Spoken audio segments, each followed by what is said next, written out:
আসলে এই সংখ্যানুপাতিক নির্বাচন এটা হইতেছে ইন্ডিয়ান এজেন্ডা। তাহলে ইন্ডিয়া কেন এই সংখ্যানুপাতিক নির্বাচন প্রমোট করছে? এটার ইন্টারেস্টিং আলাপ। আসেন সে আলাপটা দেখি। ভারত বাংলাদেশে এখন দুইটা জিনিস চায়, ও তো তালুকদারি গেছে, এখন দুইটা জিনিস চায়। এক, বাংলাদেশ যেন স্থিতিশীল একটা শক্তিশালী সরকারি দল না থাকে। দুই, আওয়ামী লীগ যেন বাংলাদেশের রাজনীতিতে জায়গা কইরা নেয়। এই দুইটা উদ্দেশ্যই সফল করবে সংখ্যানুপাতিক নির্বাচনের ব্যবস্থা। বুঝছেন? এটা কিন্তু ভয়ানক একটা দাবি করেছে জামাত, বুঝেও নাই যে এই দাবিতে কি হয়ে যাবে। আসেন আমরা দেখি কিভাবে। আসেন প্রথম ইস্যুটা দেখি। ধরেন যে এই যে বিপ্লব হয়নি এরকম একটা অবস্থায় নির্বাচন হইতেছে আর কি। হ্যাঁ, বিপ্লব হয়নি এটা ধরে নেন। এইটা যে অবস্থা ছিল সেই অবস্থার মধ্যে আমরা একটা নির্বাচনের মধ্যে যাইতেছি। আওয়ামী লীগ বিএনপি উভয়েরই নিজস্ব শক্তিতে নির্বাচনে জয় হওয়ার কিন্তু সম্ভাবনা আছে।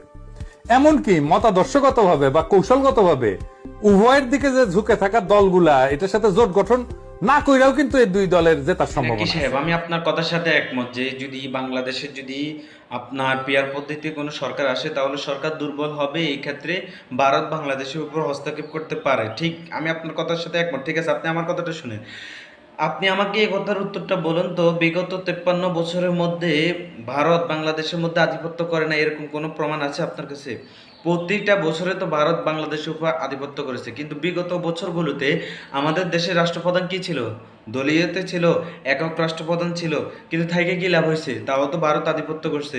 তাহলে একক থেকে যদি ভারত আধিপত্য করে তাহলে আমরা এবারকার দলীয় দিয়ে দেখি, নিরপেক্ষ দিয়ে দেখি, যে জাতীয় সরকার হয়ে দেখুক, তাহলে দেখি ভারত এখানে আধিপত্য কিভাবে করে, আমরাও দেখব। আপনার এই কথার সাথে আমার যুক্তিটা দেখে মিলিং কিনা।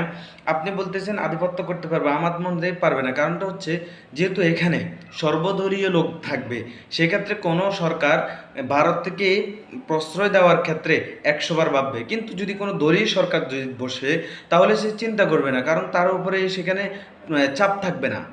চাপ থাকবে না, তাকে যে কেউ চাপ দিবে না। কিন্তু যখন সর্বজনীয় সরকার থাকবে তখন এখানে চাপ থাকবে, ওই দলে চাপ দিবে, ওই দলে চাপ দিবে। তখন সেক্ষেত্রে একজন সরকার কোনো ভারতীয় এজেন্ডাকে বাস্তবায়ন করার ক্ষেত্রে কিংবা ভারতকে সহযোগিতা করার ক্ষেত্রে 100 বার চিন্তা করবে। সুতরাং আপনি আপনার কথার মধ্যে, পিনাকি সাহেব, আপনি আপনার কথার মধ্যে এক হতে পারেন, আপনার গবেষণা এটা হতে পারে, কিন্তু আপনার গবেষণাটা আমাদের উপর চাপাই দিবেন না, এটা প্লিজ। আপনি আপনার গবেষণাকে আপনার কাছে রেখে দেন, এটাকে আমাদের নিকটে চাপাই দিবেন না। এই জন্য আমার মতে আপনি আরেকটু চিন্তা করেন, গভীরভাবে চিন্তা করেন। চিন্তা করে তারপর আরেকটু রিয়েলাইজ করেন, আমাদেরকে আরেকটু মানুষকে প্রশান্তিমূলক আরও কিছু ভিডিও দেন, তাদেরকে উৎসাহিত করুন পিয়ার পদ্ধতি নির্বাচনের প্রতি, জাতীয় নির্বাচন সরকারের প্রতি।